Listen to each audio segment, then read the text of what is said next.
Hi everyone, Michael here, vegan space scientist. Welcome to the video. You might be expecting my critical review of the Planet of the Humans documentary this week. I did promise it last week, so I apologise again that it's not quite ready yet. I've been working on a few other things. I've been working on some blog posts and also a collaboration video with that vegan lawyer on atheism and veganism. So you can look forward to that hopefully in the next week or so. Of course, on top of that, there is that PhD that I'm trying to finish. So anyway, I will hopefully get that video out by next week. Until then, this is a take on moral realism and religion that I've sort of been thinking a little bit about lately, but really only formalized this idea in the last week or so.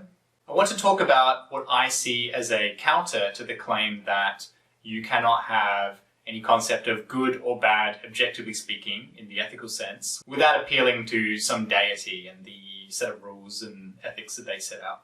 Some theists argue that atheists lack morality, because objective morality can only come from some deity, like Zeus, for example, supposedly. They say atheists might act like they're moral, but really they're selfish, and they would do awful things if they were allowed to, like if it was legal or if they could get away with it. Only the arbitrary rules that their gods have given them are objective, from which they derive their moral realism. Let's grant for a second that Zeus is real. He really sits upon Mount Olympus and has generated this set of rules for us to live our lives by, and if we follow them, we get a good afterlife, and if we don't, we go to the underworld.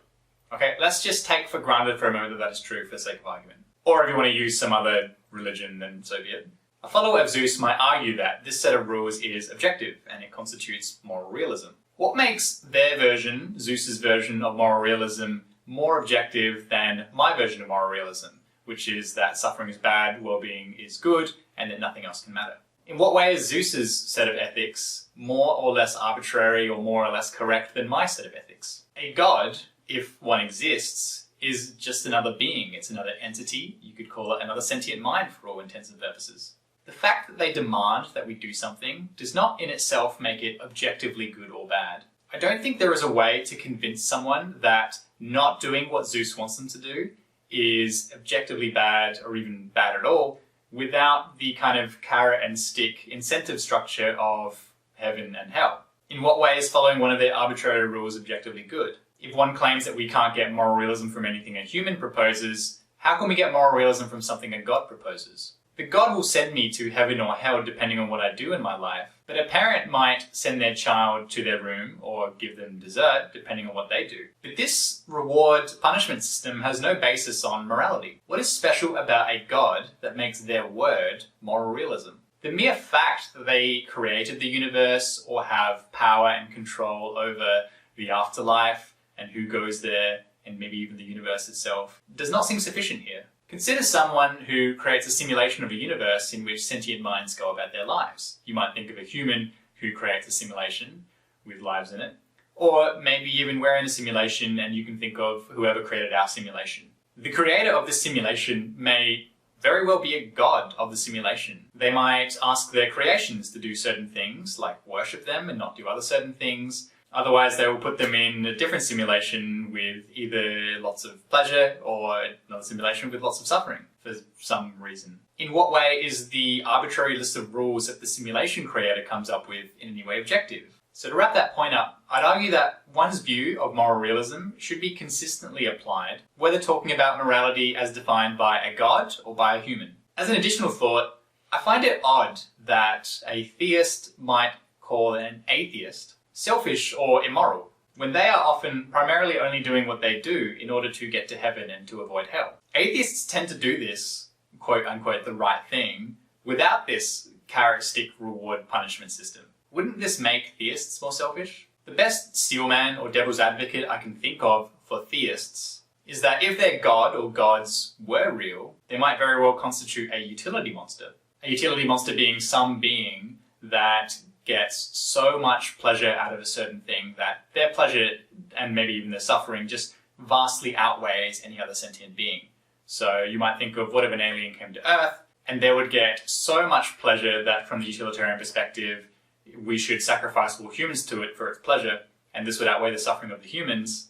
In the same way, maybe you could see a god or a creator of this universe, if one does indeed exist, as a utility monster. Maybe keeping your god happy and not causing them suffering by not following their rules is just by far the most important thing in this world, even if you are utilitarian. For example, imagine if donating $100 to your church, rather than donating it to 10 starving children, makes your God so happy that their happiness just vastly outweighs the suffering of those children. I don't think you have to imagine it too hard, because this is what people do. This is kind of abhorrent, but I really think this is the strongest case that I can make for the actions of theists. In addition, converting people to your religion can be seen under a new light. If it really is indeed the case that we will either get infinite well-being and bliss or infinite suffering, depending on what we do in our lives, a theist convincing other people of this and getting them to do the good things and not the bad things might be the most important thing you can do in this universe. Again, if the God was real. This might make theists who don't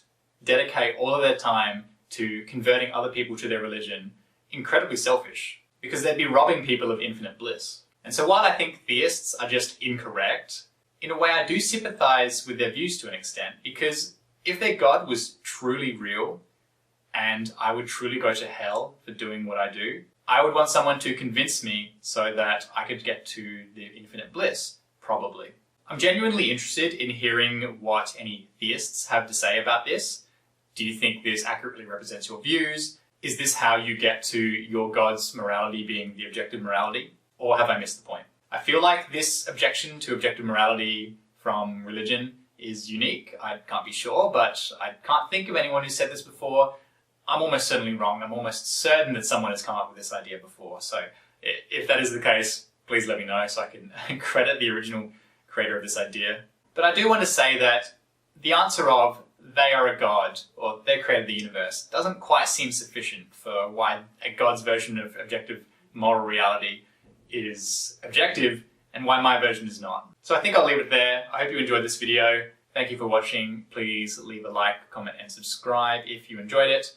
Let me know what kind of future videos you'd like to see, and please share this video as well if you thought it was worthwhile. And if you didn't, then let me know in the comments or by leaving a dislike, because your feedback is important to me. We'll see you very soon. Thank you and goodbye.